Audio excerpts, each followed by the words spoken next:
ان کے دل جو ہے نا رونے لگتے ہیں، اور جب اللہ تعالیٰ کی آیات کی تلاوت کرتے ہیں ان کا ایمان بڑھ جاتا ہے، زیادہ تم ایمان، ان کا ایمان انکریز کر جاتا ہے، وَعَلَىٰ رَبِّهِمْ يَتَوَكَّلُونَ، اور پھر رب توکل کرتے ہیں۔ تو ہم لوگ قرآن کی تلاوت کیوں نہیں کرتے؟ اور اگر کرتے ہیں تو سارا کا سارا قرآن پڑھ لیتے ہیں، لیکن ہمارا ایمان تازہ کیوں نہیں ہوتا؟ We are missing the point, ہم قرآن کو سمجھتے نہیں ہیں۔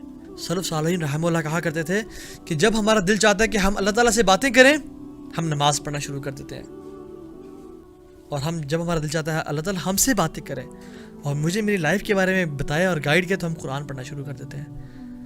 ہم لوگ یہ بڑا مس کر رہے ہیں۔ ایون عربی نہیں بھی آتی، پہلی بات تو عربی سیکھیں اور کثرت سے سیکھیں۔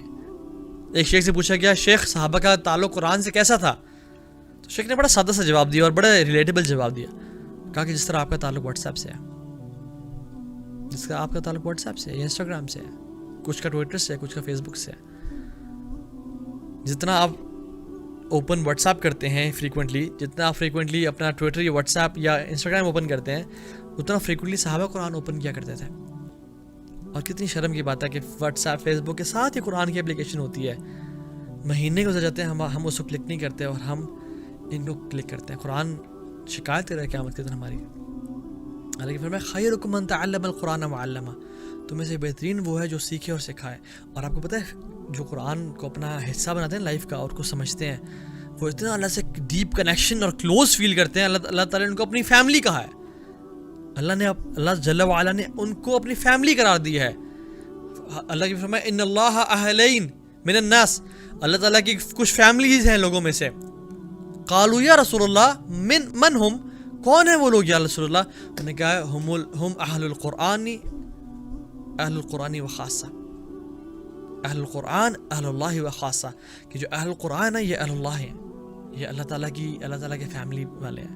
اس کا مطلب یہ بالکل نہیں ہے کہ والعیاذ باللہ کہ اللہ تعالیٰ نے لم یلد ولم یولد، لیکن اللہ تعالیٰ نے ان کو ایک طرح سے عزت اور توقیر بخشی کہ یہ میرے قریبی لوگ ہیں، اہل القرآن و خاصہ، جو قرآن والے ہیں، جو قرآن کو پڑھ کے رکھتے ہیں، اور جو قرآن کو ریشم کے لباس میں لپیٹ کے اور چوم کے اور الماری کے پیچھے اوپر ڈال دے اور اس پہ مٹی پڑی رہے کھولے ہی نا، یہ اصل بے ادبی ہے قرآن کی۔ اور اللہ کے نبی صلی اللہ علیہ وسلم قیامت کے دن شکایت کریں گے، وقال رسول یا رب انی قوم اتخذوا هذا القرآن مہجورا، بے شک میری قوم نے قرآن سے ہجرت کر لی تھی، قرآن کو چھوڑ دیا تھا۔ ہم لوگ کیا سمجھتے ہیں قرآن پہ پیٹ کرنا جی بڑی بے ادبی ہے، بڑی بے ادبی، قرآن کو پاکٹ میں ڈالنا بڑی بے ادبی ہے۔ اصل بے ادبی پتہ ہے کیا ہے؟ قرآن کو الماری میں اوپر رکھ دینا کبڈ میں، اور اس کو دن گزر جائے کھولنا ہی نہ، ہفتے گزر جائیں کھولنا ہی نہ، یہ اصل بے ادبی ہے۔ تو اس لیے بے شک پاکٹ میں ڈالیں، احترام کریں، بے شک کمرے میں رکھیں، اپنے پاس رکھیں، لیکن اس کو جو ہے نا اس کو پڑھنا نہ چھوڑیں۔ یہ اصل قرآن کی بے ادبی ہے، کیونکہ قیامت کے دن کیا ہوگا؟ القرآن حجۃ لک او علیک، یا آپ کا ساتھ ہوگا یا آپ کے خلاف ہوگا، ایک چیز ہوگی۔ میں اور آپ سے ابھی ذرا رکے ایک سیکنڈ کے لیے سوال کریں، کیا میری جو کرنٹ اسپریچول سٹیٹ ہے، کیا قرآن میرے ساتھ ہوگا یا خلاف ہوگا اگر مجھے آج رات موت آ جاتی ہے تو؟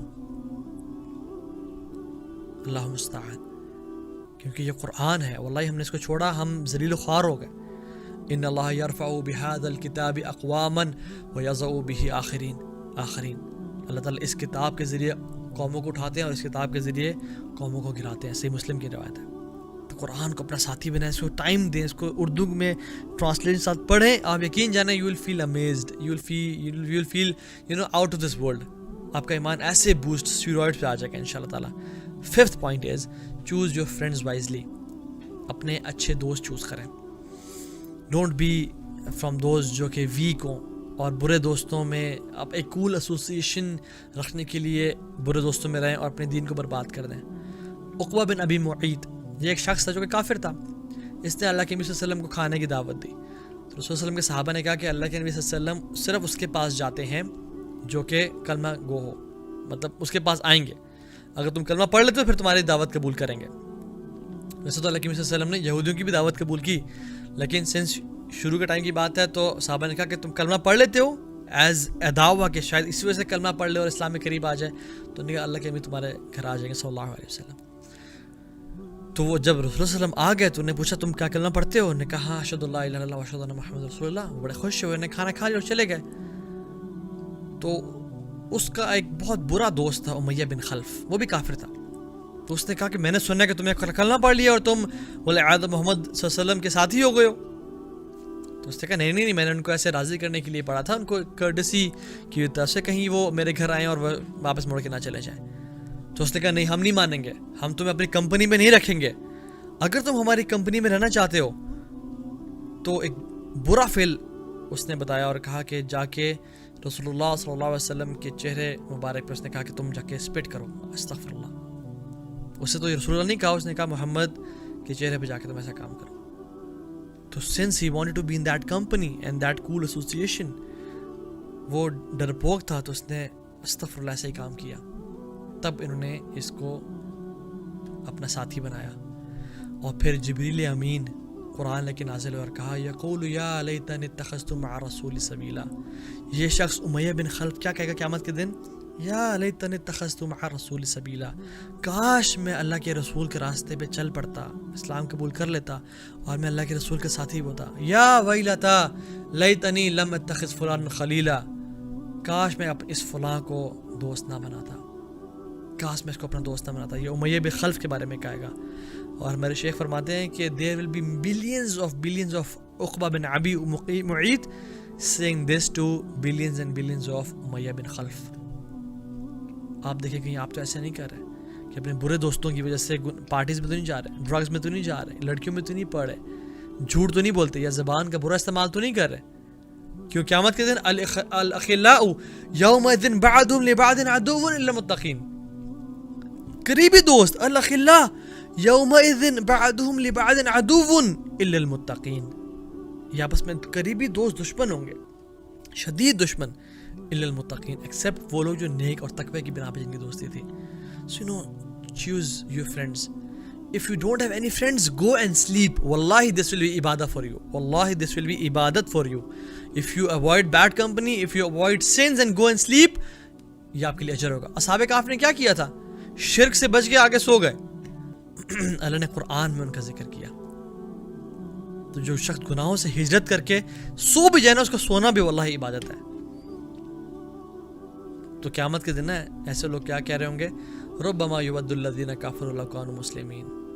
جو لوگ کفر کر چکے ہیں وہ کہیں گے کاش ہم آج مسلمان ہوتے. ایک دن وش کریں گے کاش ہم اچھے لوگوں کے ساتھ ہوتے.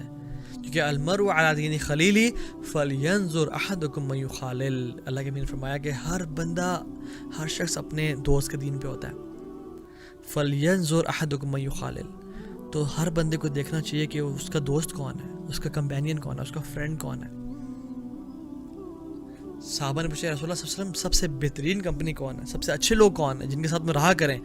فرمایا من ذکرکم اللہ رؤیتہ, جس کو دیکھ کے تمہیں اللہ یاد آئے نا, وہ تمہارا جگری دوست ہے, وہ تمہارا اچھا دوست ہے, اس کو اپنا دوست بناؤ. جس کو دیکھ کے اللہ یاد آئے, من ذکرکم اللہ رؤیتہ, جس کو دیکھ کے تمہیں اللہ یاد آئے. وزادکم فی علمکم منطقہ, اور تمہارا علم بڑھے جب تم اس کے پاس بیٹھو, تم اس سے قریب جاؤ تمہارا علم بڑھے. وذکرکم فی الآخرۃ عملہ, اور وہ آخرت کا ذکر کرے جس کی وجہ سے تمہارا عمل بڑھے, اور وہ آخرت کی یاد تمہیں دلائے اور تمہارا آخرت مین آبجیکٹیو بن جائے.